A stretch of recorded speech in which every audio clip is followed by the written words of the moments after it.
স্বাগত দীপ্ত বিশেষ সংবাদে আপনাদের সাথে আছে আমি তানিয়া আফরিন। প্রধানমন্ত্রী শেখ হাসিনা বলেছেন, দেশকে অর্থনৈতিকভাবে পঙ্গু করে ভিক্ষুকের জাতিতে পরিণত করতেই সম্প্রতি দেশ জুড়ে সহিংসতা চালানো হয়েছে। আজ রাজধানীর পঙ্গু হাসপাতালে কোটা আন্দোলনের নামে চালানো সহিংসতায় আহতদের দেখতে গিয়ে তিনি একথা বলেন। পরে প্রধানমন্ত্রী নাশকতায় ক্ষতিগ্রস্ত সেতু ভবন পরিদর্শন করেন। এছাড়াও হামলায় ক্ষতিগ্রস্ত এলিভেটেড এক্সপ্রেসওয়ে টোল প্লাজা পরিদর্শন করেন সরকার প্রধান। হামলার শিকার ক্ষতিগ্রস্ত দুর্যোগ ব্যবস্থাপনা ভবনও পরিদর্শন করেন প্রধানমন্ত্রী শেখ হাসিনা।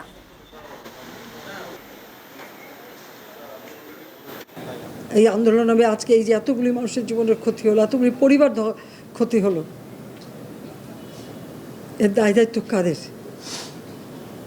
আমি দেশবাসীর কাছে সেই আহ্বান জানাবো যে এই ধরনের ধ্বংসযজ্ঞের জন্য এই দেশকে নিয়ে আর কেউ চালাতে না পারে। আমি সকলের সাহায্য চাই, আর আমি চাই না এভাবে মায়ের কোল খালি হোক আর এভাবে মানুষ অসহায় হয়ে পড়ুক। মেট্রো রেল কবে চালু হবে তা নির্দিষ্ট করে বলতে পারেননি সড়ক পরিবহন ও সেতুমন্ত্রী ওবায়দুল কাদের।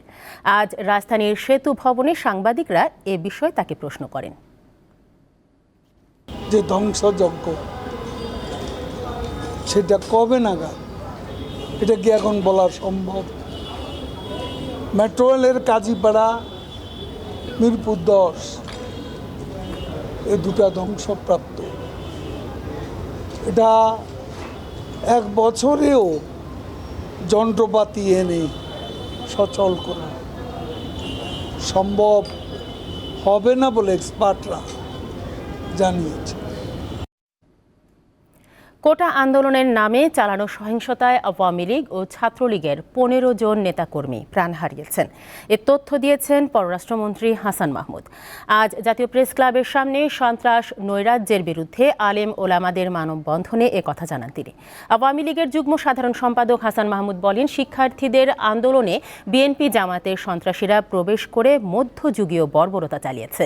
তিনি শিক্ষার্থীদের ধৈর্য ধরার আহ্বান জানান।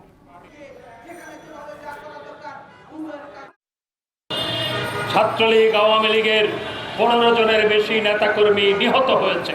আমরা অতীতেও ধৈর্য ধরার কথা বলেছিলাম। একটু ধৈর্য ধরলে দেশে আজকে এই অরাজক পরিস্থিতি তারা তৈরি করতে পারত না। তাই এখনো বলবো যে অহেতুক কারো প্ররোচনায় প্ররোচিত হবে না তোমরা, এবং সরকার তোমাদের পাশে আছে, আমরা তোমাদের পাশে আছি। উত্তর বঙ্গোপসাগর ও আশপাশের এলাকায় সৃষ্ট লঘুচাপের কারণে সাগর উত্তাল রয়েছে। বড় বড় ঢেউ তীরে আছড়ে পড়ছে। 3 দিন ধরে উপকূলীয় এলাকায় বৃষ্টিপাত হচ্ছে। এতে পটুয়াখালীর অনেক নিচু জায়গায় পানি জমে গেছে। পায়রাসহ সব সমুদ্র বন্দরকে 3 নম্বর স্থানীয় সতর্ক সংকেত দেখিয়ে যেতে বলেছে আবহাওয়া অফিস। সব মাছ ধরা ট্রলারসমূহকে উপকূলের কাছাকাছি থেকে সাবধানে চলাচল করতে বলা হয়েছে।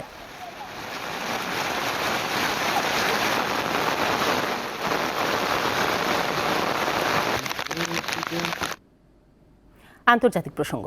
ইসরায়েলি বাহিনীর টানা বোমা হামলায় ফিলিস্তিনের খান ইউনিস শহর থেকে 4 দিনে প্রায় 2 লাখ মানুষ বাস্তুচ্যুত হয়েছে।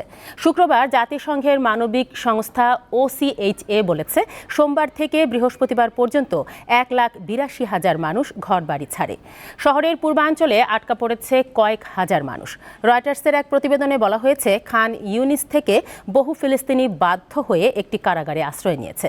এদিকে গাজায় যুদ্ধবিরতির সংলাপে এবার সরাসরি যোগ দিচ্ছেন যুক্তরাষ্ট্রের কেন্দ্রীয় গোয়েন্দা সংস্থা CIA এর পরিচালক উইলিয়াম বার্নস। ইতালির রোমে কাল থেকে শুরু হবে এই সংলাপ।